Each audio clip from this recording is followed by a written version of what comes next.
Today this time in morning assembly, I provide a deep knowledge about the solar system before you, and I have taught you again and again about the solar system.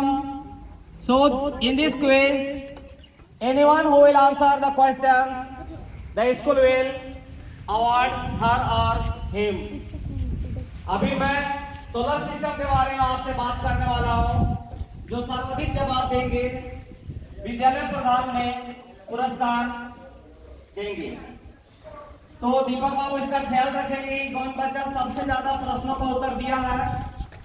तो सबसे पहले I wish to tell you about the sun.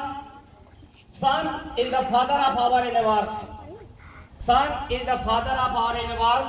If the earth is without sun, the earth is meaningless. पृथ्वी पर सूर्य का होना बहुत जरूरी है. अगर सूर्य नहीं तो पृथ्वी नहीं, सूर्य नहीं तो इसलिए सूर्य को पूरे यूनिवर्स का, ब्रह्मांड का जनक अथवा पिता कहा जाता है. याद रहेगा आपको.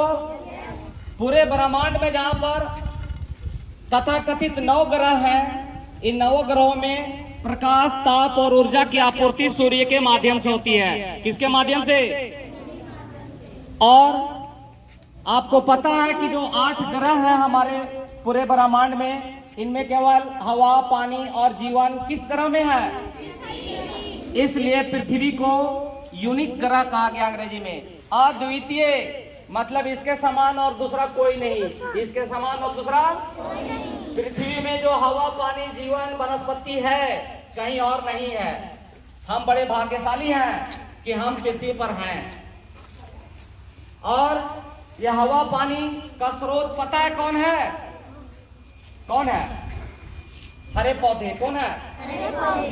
और हम इतने विवेकशील प्राणी हैं मनुष्य कि जहां 1952 में वन नीति बनी थी हमारे देश के लिए, वहां 33% वनों का होना जरूरी था. कितना होना जरूरी था?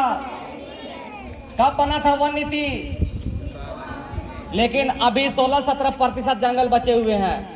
जंगल घटते जा रहे हैं, शहर बढ़ते जा रहे हैं, और प्रदूषण जो है कार्बन डाइऑक्साइड वो बढ़ते जा रहा है.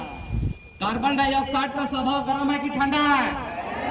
और जब गर्म होगा कार्बन डाइऑक्साइड तो बर्फ पिघलेंगे, और ध्रुवों पर जो बर्फ जमे हुए हैं वो पिघल करके समुद्र में जाएंगे, और समुद्र में द्वीप बहुत सारे हैं, वो द्वीप समुद्र में डूब जाएंगे. समुद्र में डूब जाएंगे.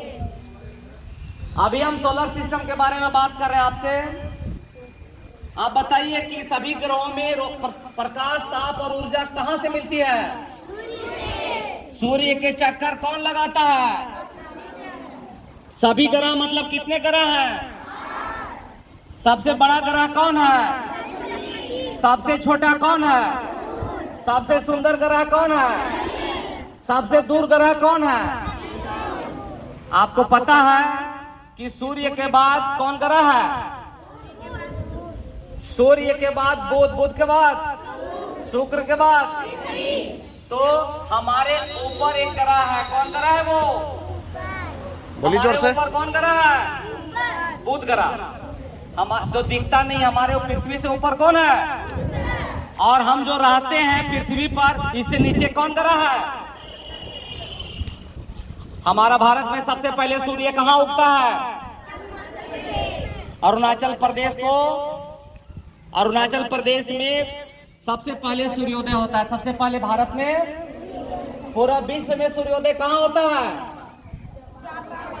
इसलिए जापान को उगता हुआ सूर्य का देश कहते हैं. उगता हुआ सूर्य का देश कहते हैं. आखिर जापान में सबसे पहले सूरज क्यों उगता है? बताइए कोई. जापान में ही सूर्य सबसे पहले क्यों उगता है? सूर्य पूर्व में उगता है पश्चिम में, तो पूर्व की ओर सबसे पहला देश है जापान. कौन है? जापान को इसीलिए पुराना नाम था निप्पन. क्या नाम था? निप्पन का मतलब होता है उगता हुआ सूर्य का देश. क्या होता है? आज का क्लास यही समाप्त. Thank you.